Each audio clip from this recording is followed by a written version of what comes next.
You are now tuned in to the Addicted to Success.com podcast, where geniuses, entrepreneurs, and next level game changers share their juicy little secrets on achieving massive success. This is the advice you wish you heard years ago. Be prepared and take note as we expose the realness and the raw of what it takes to be successful on Addicted to Success.com. Ladies and gentlemen, welcome to the Addicted to Success podcast. I'm your host, Joel Brown, and I'm here today with the wonderful, the beautiful, and awe-inspiring entrepreneur, speaker, coach, and author of Magnetic Confidence, Ashley Hannawacker. Ashley, I'm so excited for you to be on this episode. We've been talking about it for a long minute now, and this is the day. I am so excited. Thank you so much for having me, Joel. So, the conversation of confidence. This here gets me really jazzed. I know that you wrote a book on it. Yeah, recently. It gets me jazzed too. And by the way, for anyone that doesn't know Ashley, she can get super goofy sometimes. So I'm going to jump in this and really dive into a conversation that will open her right up, because I know that when you get her into that place of high level confidence, things get really interesting. Yes, I've even snorted on some occasion. So it may happen. Now that's confidence. Love it, love it. So Ashley, let's go into this. What is confidence to you? Define confidence for us so we can really set a great framework here to understand how we can become more magnetically confident.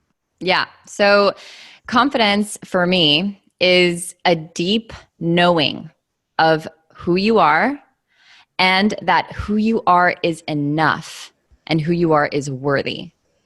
And magnetic confidence is a little different. So magnetic confidence really ties in the law of attraction. So it's really that deep knowing, giving you the ability to attract anything and everything that you want into your experience and repelling everything that's not in alignment with what you want. Because you become polarizing, you become magnetic because you're so grounded in who you are. Wow, that's probably one of the best answers I've heard when it comes to the definition of confidence. You've really broken it down well. So I want to talk a little bit about what goes on within us, right? Because you have these people where they seem to be confident, and it may be like a show, right? It's like an overcompensation thing that they do.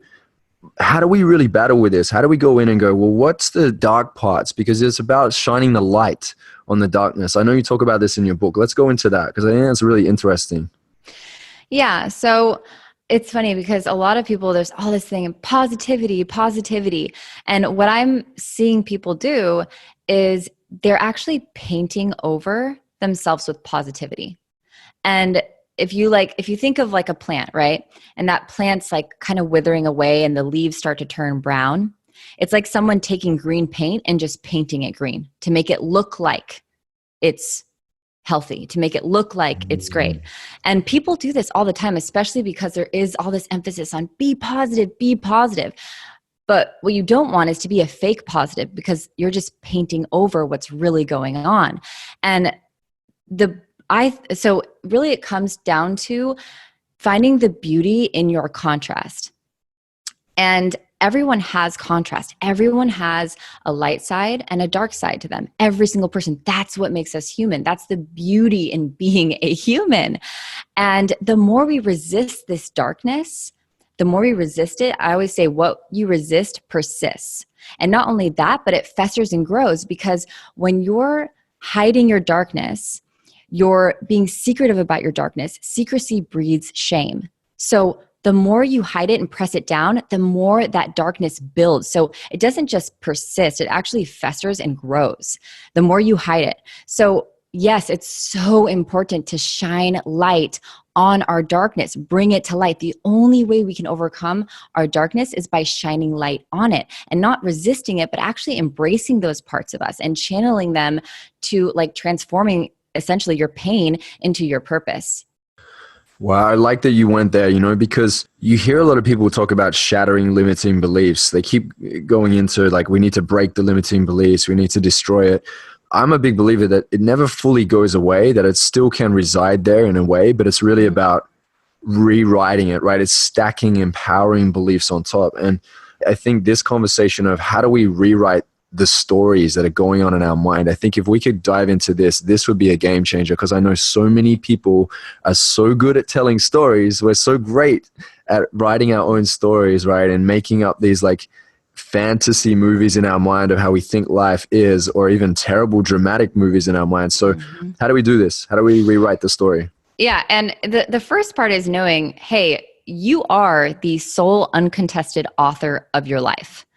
Get that in your body and know that, because that's step one. So knowing that you are in charge of everything, you're the source of everything that's showing up in your life. And majority of it has to do with the stories you're telling yourself. So it's really important to face all of it and know that, like in my book, I talk about facing the ugly. That's what I say. But it's true. Like it's easy to talk about all the pretty stuff, the positive, pretty stuff, but very few of us want to go there and talk about the quote unquote ugly stuff, right? The dark stuff. So when we talk about rewriting our story, so once we've identified what the story is, there's a really crucial step in there. And that is identifying your fake reward, the reason why you're doing those things that you know aren't serving you deep down. Like, you know that these things are costing you, yet you keep doing them. We would not, as humans, we're not going to do anything unless we're getting some kind of form of immediate gratification, some benefit, initial, and it's usually something that happens right away. So it's really important to identify, hey, why am I sabotaging? Why am I acting in this, acting out my darkness? Why am I doing that? There's a reason why. You're getting some false or fake reward, as I like to call it. And then it's also identifying the real cost. So what's actually the real undesired outcome that's showing up in your life because you're running this limiting belief or limiting story about yourself, right? So like, for example, you not getting that promotion yet. Like, say you're not where you want to be in your career, right? So that's the real undesired result, where actually that's stemming from some limiting belief that you're running about yourself, and you're acting that out, right? So the really crucial part before you even start to rewrite your stories is realizing why you've been running these to begin with, the limiting, disempowering stories, and the cost, like what it's actually costing you life. Yes, I absolutely believe that we get to rewrite this. And I think that a lot of people are not understanding that you are in control, right? You're in control of your perceptions, which are your beliefs. You're in control of the decisions that you make, and you're also in control of your actions. And you have a tattoo on you. What does that tattoo say? Share that with the listeners right now. I know we're getting a little bit personal here, but yeah. Oh, I don't care. Okay, but first of all, which tattoo? Because I have about 6 of them on your rib. Yes. Okay, I know that's the one. So, I want to talk more about this actually, because it's so important. I grew up with this quote all over every wall in my dad's home growing up. Like, you couldn't even sit on the toilet without reading this quote, because it was literally framed right in front of the toilet. So it's ingrained in me, and now it's on me. So the quote is, your thoughts create your words create your actions create your character, and your character determines your destiny. So it all starts with one single thought. So my dad would always say, be careful what you think, be careful what you think. And even more so, be careful what you say, because when you say things, you're giving energy to the thought. You're making it that much more real. And a lot of us say things, we don't just think things, but we also say things that are super disempowering. Yeah. Yeah. Yep, absolutely. Yeah, I remember when I was 14 years old, I was playing state basketball. And I remember every time I go up and take a shot and the ball would hit the backboard and bounce off, or it would kind of what we call like a dunny roll, where it goes in and rolls around and shoots out, and it doesn't quite go in. I used to swear. I used to say, oh, F this, or like shit, you know? And my coach caught me doing it. And he said, Joel, come here, while the game was happening. And then I came over to him and he said, every time you shoot and you say that, guess what? You're turning that into reality over and over again. You're repeating it. He said, next time you take a shot, even if you miss, I want you to say to yourself, next shot, I've got this. Next shot, I've got this. And so I started doing that, right? I started doing it every time I miss. And my shot game actually improved. My points went up by another 30 to 40%. And it was crazy. That day, I remember just like warped my mind as to how our words become worlds. It's so important to watch the words that we use, because it's bad enough that it happens in your mind first, right? And that's natural and that's okay. But the second thing that comes out is it passes that gateway and comes out of your mouth. When you do that, you reinforce it in your mind and you can disempower yourself. Yeah, it's a form of sabotage. And actually what you just said, a lot of people, I used to do that all the time. I remember, Joel, I don't know if I think I told you this story. I broke my ankle because I lost at a tennis match, and I was so mad. I was so upset. I just tried to kick there was that container that holds the tennis balls. I tried to kick it. I totally missed, and I just hit the pavement and literally it broke. And this was in Hawaii. So I had a broken ankle in Hawaii. But so the thing about this is, right, it's like, it's very reactionary, and it's very, it's an unconscious way of dealing with undesired outcomes. And it's actually a form of self beat up, right? Because in that moment, you're like, when you miss that shot, you cussing and saying that's actually a form of self beat up, because you're upset at yourself for not making it. For sure. Which is completely sabotaging. Again, like another thing I grew up with is what you focus on is what you get.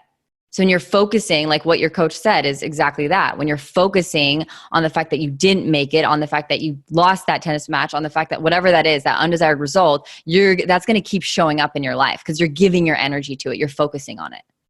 Oh yeah. And the same thing goes for, let's say you hold resentment, or let's say you haven't forgiven someone as well. Every time that thought keeps crossing your mind, you're bringing yourself back to that old place, which means you're not creating anything new for your future. And I know you talk about this in your book. You talk a bit about resentment. And, you know, I feel like there's just so much that we think we've moved through, but we haven't. There's just so much more that we need to let go of. And so many people want to learn new strategies and new things all the time, not knowing that maybe it's not about adding new things. Maybe it's about letting things go. They're painting over their painting. That's what it is. So the real underlying issue is not being addressed. And that's the thing that's going to keep popping, rearing its head. And when you're getting those tough situations, it's going to rear its head again because you haven't dealt with it. You're just painting over with positivity. You're painting over with new strategies, with tactics and all these things, when really you haven't even dealt with the real core underlying issue. Yeah, I feel like that's the difference between inspiration and transformation. You keep looking for inspiration all the time. Transformation is what happens within, and it goes deep. And it takes work. It absolutely takes work. It's scary. Yeah. Sometimes it's scary, right? You got to get vulnerable. You got to face these demons, these dark thoughts and things that we've been told are not good in society. And so sometimes like getting up and going, you know what, this is me. And really accepting the fact that you're not perfect. That's a tough thing to do when you're in a world that keeps saying you have to be perfect all the time, you know? Yeah. Comparison. It's really easy to fall in that trap, especially with social media. Like you're scrolling through feeds and you're seeing what everyone else is doing. And you're like, then you start shitting on yourself. You're like, I should do that. Oh, I should be doing that. Or I should be, or I shouldn't be doing this. And really, I was actually just talking about this yesterday, is we will come to this place where we're actually, if there's anyone listening who has a personal brand, right? Like you're the face of your brand. And you're constantly comparing yourself and making moves based on what other people are doing, right? You're actually commoditizing yourself. So you're going from a competition of none, because no one is like you. The more you embrace your uniqueness, your personal brand, who you are, the more you'll show up authentically. You'll stand out because there's no one like you, period, end of story. The more you start trying to be like everyone else, like that person, especially if the person you're trying to be like has a lot of people also following them. All right. Again, you're going from a competition of none to a competition of thousands, maybe hundreds of thousands, because you're not being yourself. And that takes confidence. It takes confidence. That's why I'm so passionate about confidence, because it takes confidence to fully embrace all of you. Like, I know I'm a goofball. I know sometimes I can be really dorky, but like, and I used to shun that side of me. Like, I used to be ashamed of that side of me, for real. I would shove it down. I hated that part of me. I didn't accept that part of me. I was trying to be like somebody else. And that was doing nothing for me in my life. That was holding me back from being and stepping into my true power. And that all does come from the pressure we put on ourselves to be like someone else, to be what is societal, like what's accepted in society, that perfect mold. And we're betraying ourselves in that process. And I was doing that for the longest time in my life. And I know you've been through that too, Joel. Oh, absolutely. I used to do things for the approval of others, and I used to say yes to things that I really wanted to say no to. I was betraying myself. Mm-hmm. And I think what it really took, Ash, is it was like this, I reached this point of pain where I was like so out of alignment, I couldn't deny it anymore. I was like, there's something really not right here. And I felt this knot in my stomach, and just my dreams and inspirations were just echoing through my head, and it just kept pointing me in a different direction. And I eventually listened to that, the whispers of wisdom, and decided to pack my bags and move to a new space and place bets on myself and try something what I used to think was scary and step in. And, I think the thing too is that you were talking before about how people compare and they try and be like others. I think a lot of people do know what their genius is, but they get so distracted by, I call it chasing freaking unicorns, right? It's like chasing this elusive thing that's like the non-existent thing, like thinking that it's for them, but it's not for them because it was never given to them as their purpose or their gift. And if we really stepped into what our genius really was, we'd find that even if it's a little bit similar to some other people's, let's say, craft, it's a smaller size niche. And in a smaller size niche, you can build credibility faster. If you would, because I know you do a bit of branding and marketing, I think even to like move into that space a bit in the conversation, is that if you can build credibility faster, you can build tribe. And a lot of people are really like trying to go it alone in this world. And it's really because they're not tapping fully into their gifts and owning it. They're trying to mask it and be like somebody else. Yeah. I mean, if you just look at branding and marketing as an example, that's the industry I'm in.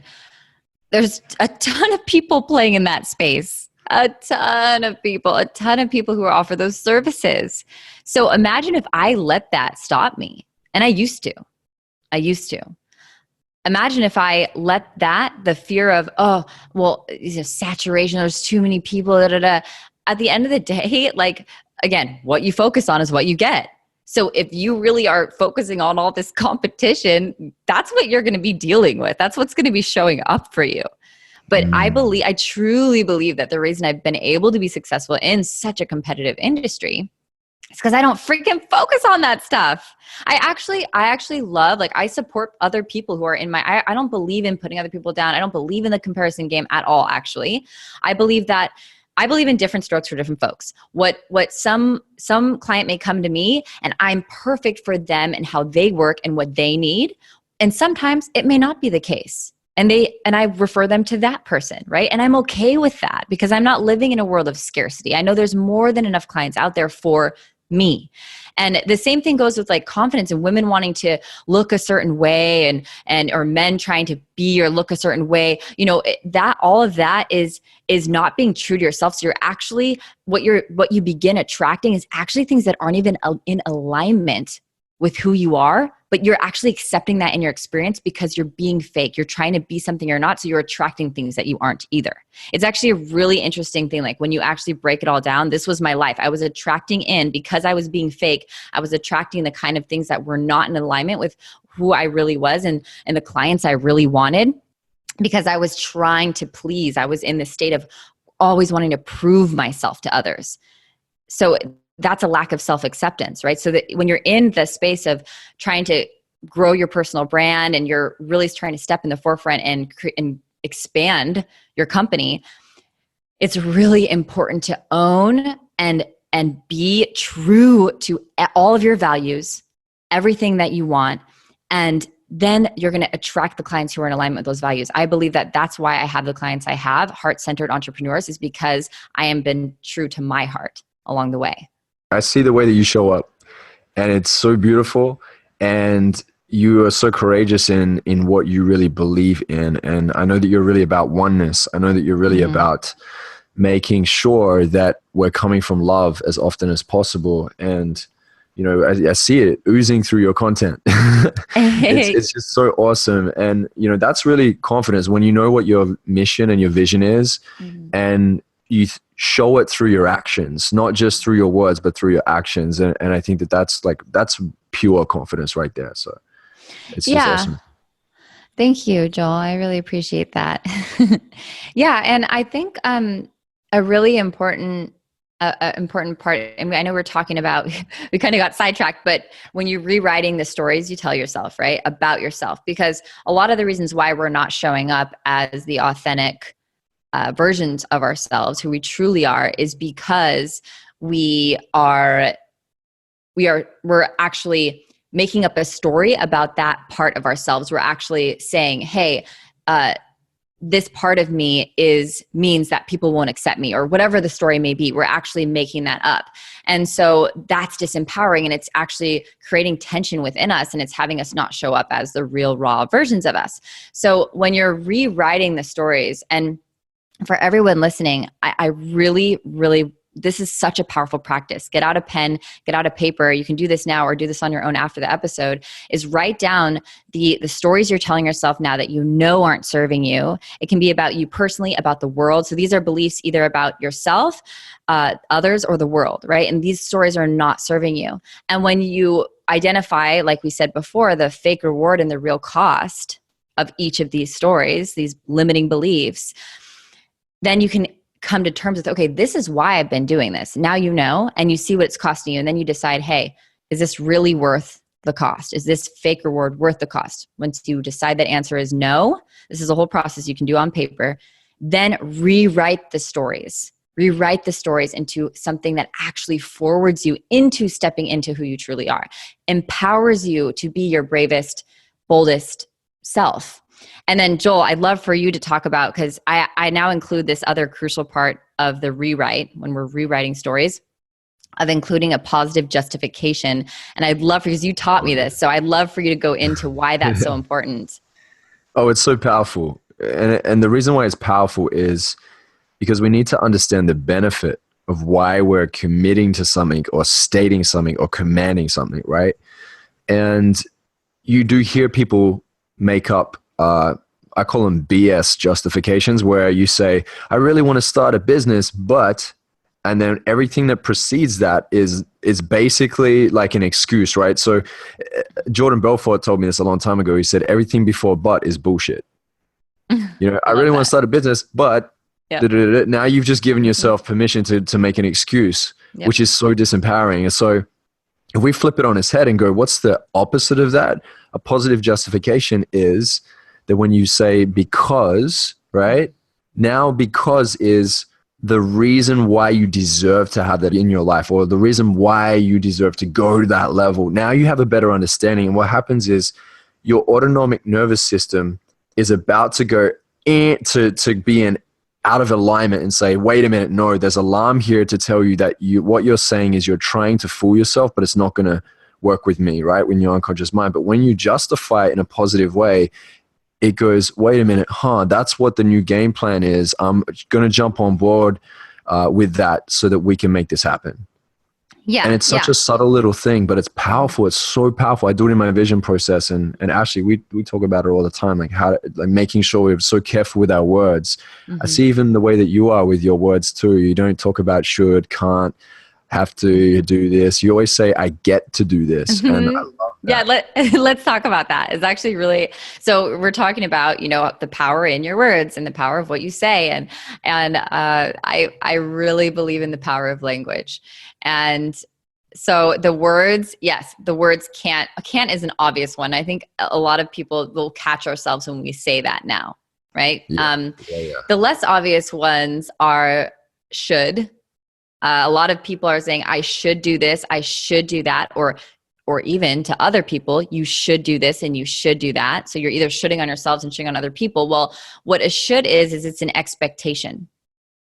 Okay. And it comes from external, right? So you're either, when you're shooting on someone else, you're putting your expectations on them, which isn't fair because your expectation comes from your perception. And if you shit on yourself, you're likely taking what is happening outside of you, other people's expectations of you, and you're putting that on you. So it's not coming from internal. It's not true. It's not coming from a space of love. It's coming from a space of expectation. So it just has it harnesses a really negative energy. That's why my whole goal is eliminating that from my vocabulary completely. And I'm like 80% there right now, because it's one thing I used to do all the time. I would shit on myself left and right, multiple, probably even, I would say in my head, and what I was saying out loud, probably hundreds of times a day is how much I would shit on myself before. It's true, because you're either saying it out loud or you're thinking it. That's devastating. Yeah. It has you. That is actually a form of self-betrayal, because shoulding is not authentic. It's external expectation that you're putting on yourself. And then another really good one is hope. And hope, it's different if you're saying like, oh, I hope you had a great weekend. That's different. Okay. It's like, I hope someday I'll be successful. Okay. Oh, I hope I'll go to the gym tomorrow. Those things. It's like, who are you leaving that up to? If you go, I hope that. It's like, exactly. Well, is it you that's going to handle it? Or is like someone else going to? Yeah, I call it a backdoor word. So there's two backdoor words. There's hope and try. And both of those words, hope and try, are backdoor words. They leave a little back door open just in case it doesn't work out. Okay? So you're like, it's open for you if you just want to, okay, it's getting a little scary now. I'm just going to exit. Because remember, I only said that I hope it would work. I only said I would try. So if it doesn't happen, then that's okay. It's a backdoor word. And so it scares people to commit. It's actually a fear of commitment is really what it is. Oh, yeah. Uh-huh. For sure. I love how your voice went a little then. You're like, I hope that it. You're basically painting a picture of what it's like when you do that. You're shrinking yourself. Yep. Just Absolutely. like sitting in the wind, like, oh, well, let's just see what happens. Yeah, you're playing small. It's playing small. It's exactly what that is. So, okay. So we got can't, should, hope, try, have to. Yes. Like you said, just think about, like, listeners right now, think about when you say have to, like, oh, I have to go to the gym, or I have to pick my kids up from school. Oh, I have to do this. What is the feeling that you get when you say that? When you say those words, have to? It feels like a chore, right? Like an obligation, like something that you're kind of victim to, right? It's has no power. There's no positive power in that word. It harnesses a lot of negative energy, and it usually feels like, oh, I got this stuff on my shoulders that I'm carrying around. Like I have to do this. It's a drag. Okay.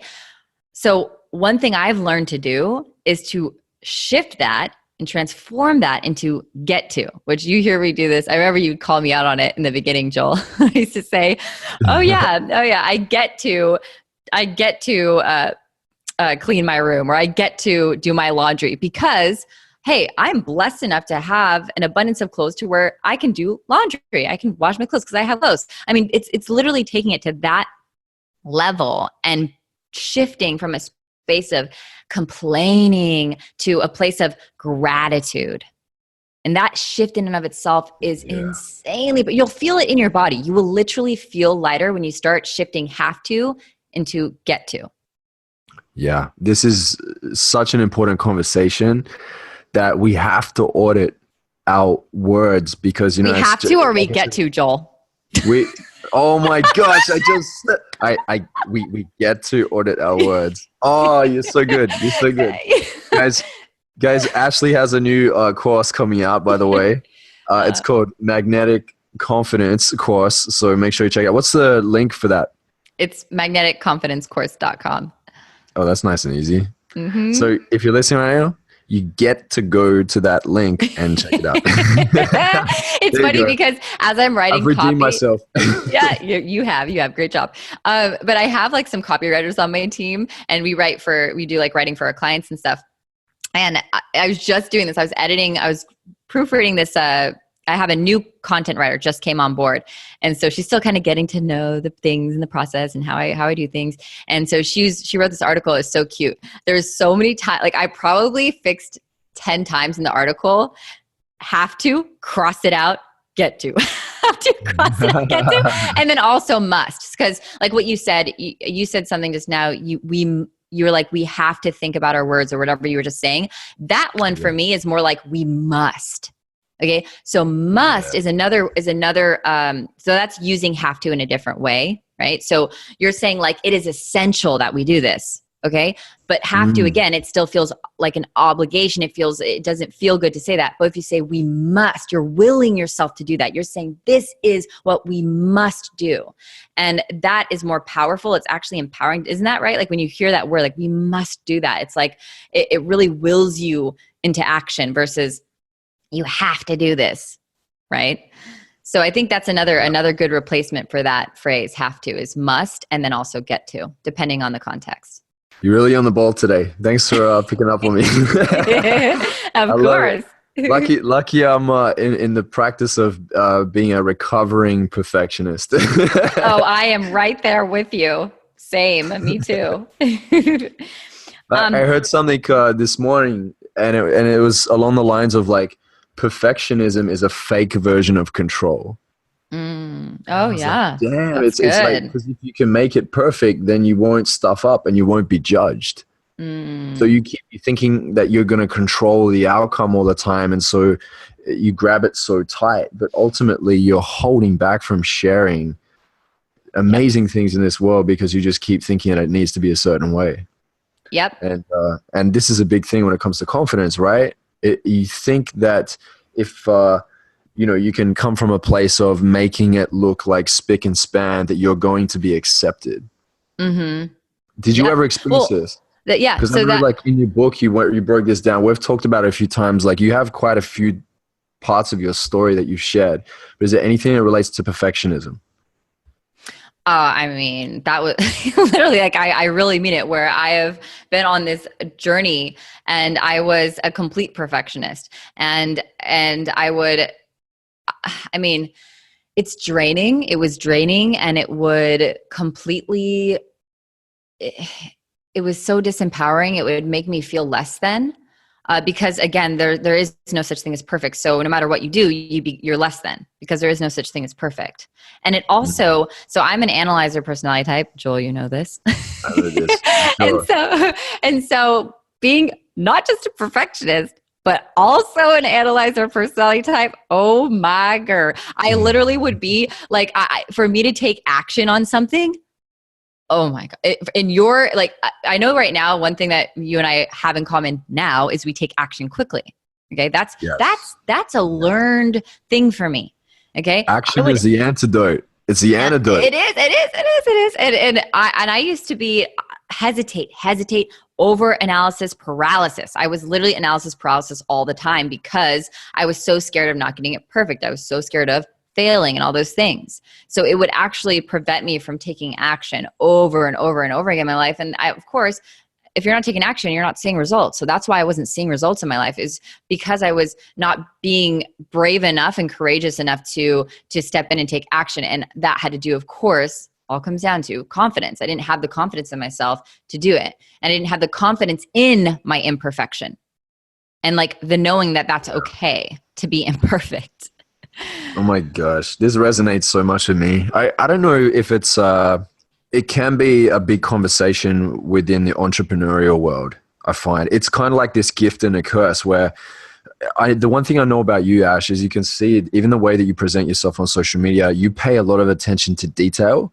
And I think some people that may not pay as much attention to detail, that may not be so much of an analyzer, will see that and they may be inspired and go, I need to create like that. So then they go overboard to try and create it, and they're slower moving and they're beating themselves up in the process. And I think it's really, it comes back to what you were saying before around like knowing what your type is. And then, I know my type is heavily promoter, is knowing more about yourself. Because if you can create that self-awareness, now you know how to really like move and jig and groove to what you need to better suit the way that you put your work out there in the world. And you're not going to beat yourself up as much because you're starting to understand how you operate. Yeah. and when to ask for support too, right? Mm-hmm. Yeah. You can't go at it alone. Well, you can, you just won't be as powerful.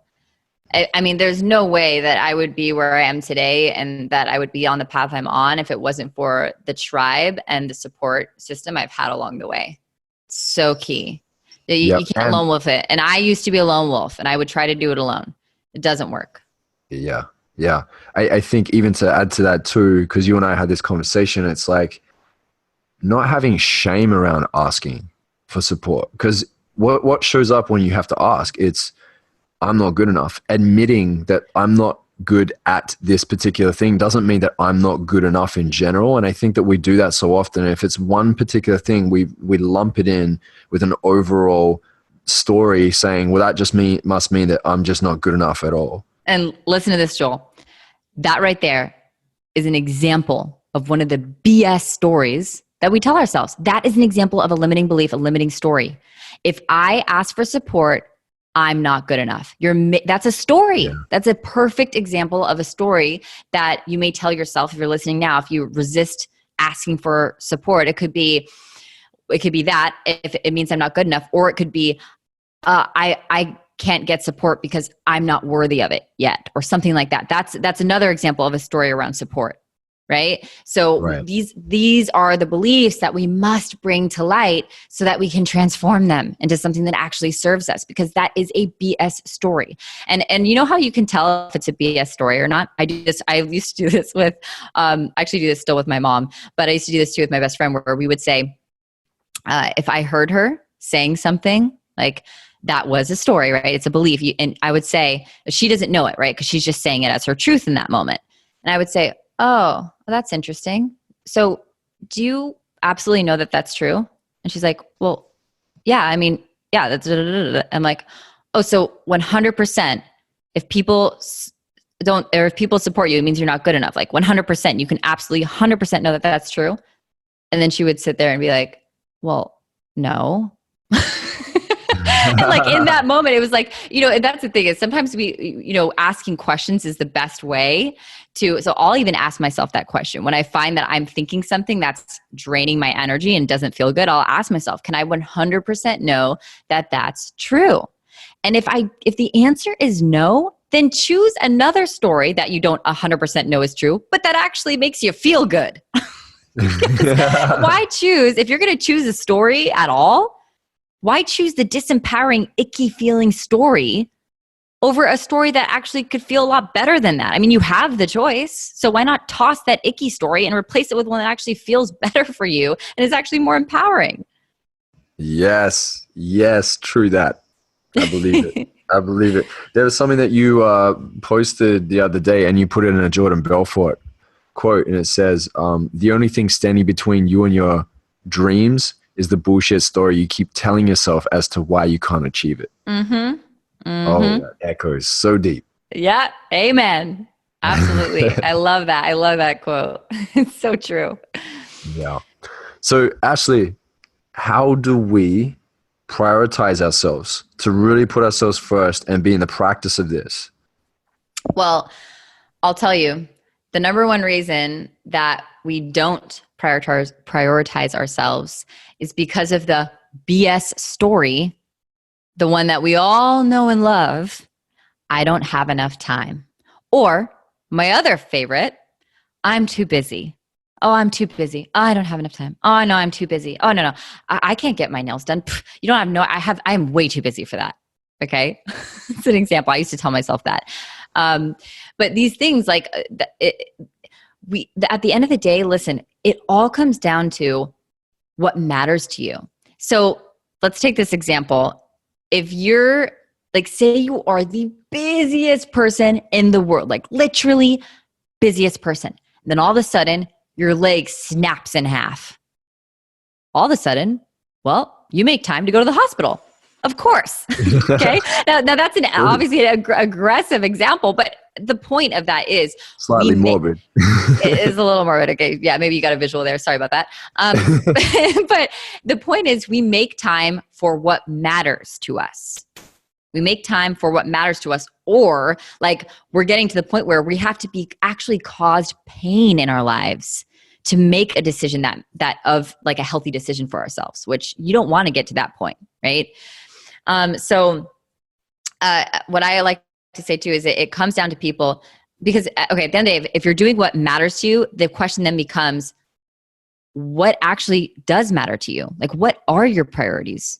What do you care about?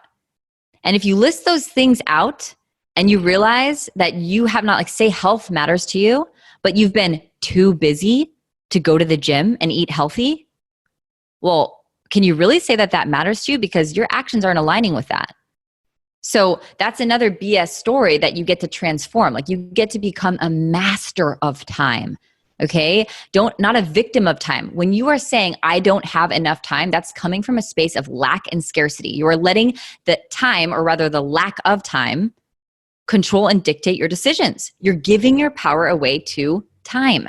And at the end of the day, we all have the same amount of time. We're all given the same amount of time. We all have equal opportunity on how we choose to use the time we've been given. So it all comes down to being a master of time and having strong, powerful priorities. I love it. That's it.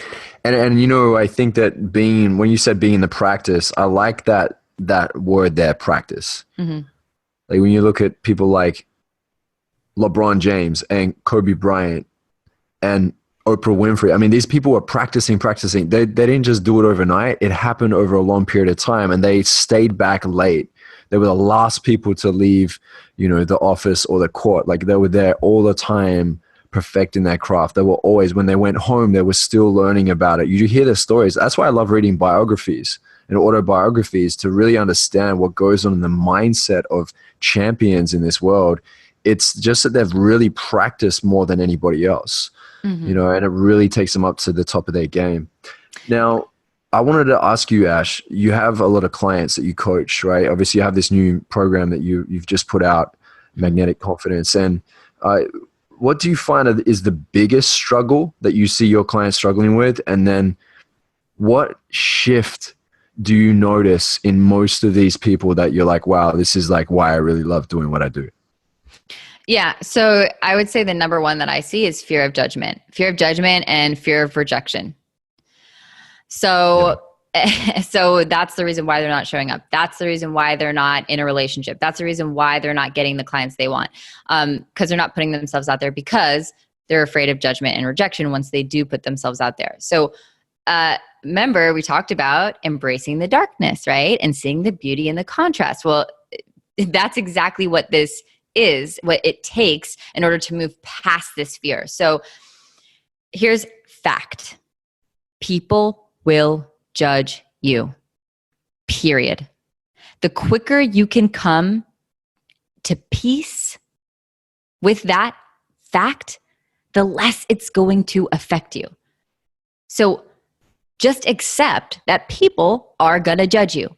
And guess what? The more you show up, the bigger you are, the more people will judge you. That's it. And so the more you come to terms with that, and you're like, you embrace the fact that that's it, that's truth. It goes for every person. Even like Oprah, she has thousands, hundreds of thousands of haters, I'd bet, right? But did she let that stop her? Actually, so this is a really powerful shift. And I coach my clients on this. Yes, is, okay, accepting that it's true. And we create meanings. We've been talking about this whole time, creating stories. We're meaning-making machines. So we're creating, it's not, I always challenge my clients with this. I say, it's not the judgment you're afraid of. And they're like, huh? No, I'm afraid of judgment. I'm like, no. It's not the judgment you're afraid of. It's what you're making that judgment mean about you. That's what you're afraid of. Bingo. And they're like, oh. And I said, so what are you making it mean about you? And for those of you listening, if you have a fear of judgment, ask yourself, what am I making those judgments mean about me? It's your interpretation that you're scared of. It's what you're making it mean. So my new interpretation of haters, I think I was just talking to you about this, Joel, is I see the more haters I get, that means it's showing me that that's me playing a bigger game. So the more haters I get, the more successful I am. The more haters I get, the bigger I'm playing. That actually forwards me. So it's funny. The other day I think I was telling you this, Joel. I was like, You know what? I haven't gotten enough haters recently. Like I get to step up, you know? But that's the thing. It's like I've created a healthy relationship with the haters and the trolls and all the, you know, I've created a healthy relationship with it, and I don't let it stop me. I actually find it as evidence to me playing a big game. So again, it's just a simple, it all comes down to what we've been talking to this whole time, Joel, is shifting the story, creating a new story that forwards you instead of holds you back. Oh yeah, for sure, for sure. We shared something on Addicted to Success the other day. It said you'll never be criticized by someone who is doing more than you. You will only be criticized by someone doing less. It's so true. It's so true. You just gotta hug the haters, man. You just gotta hug the haters. You know what? Send them so much love. Like send them love. Have compassion, because Gary Vee talks about this all the time. I feel like I just saw a video of him saying something like, you know what? I feel sorry for the haters, you know, saying something like that. It's because, you know, they take time out of their day to type up a long rant hating on me, you know?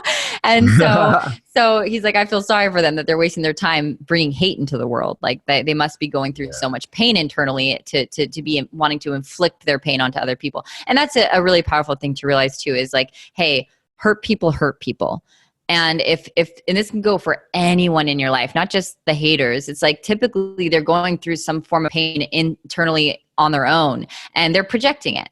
You know, that we have a lot of people are projectors. You know, they're projecting what they're going through onto other people. So at the end of the day, it's also realizing, hey, it's not about you. It's really not. So don't take it personally. That's the worst thing you can do. Yeah. Amen to that. Amen to that. Ashley, this has been such an amazing interview. Wow, what a powerful conversation.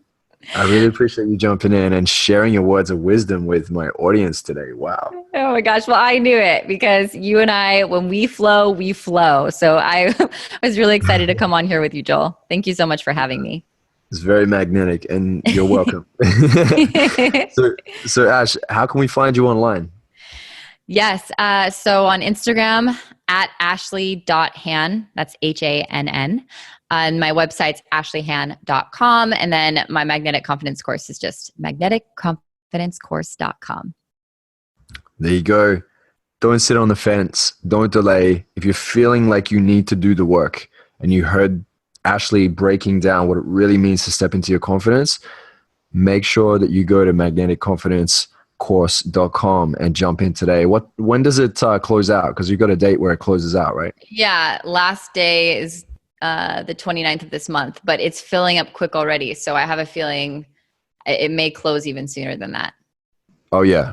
So 29th of June is the latest, but it may close sooner than that. So jump onto it. All right.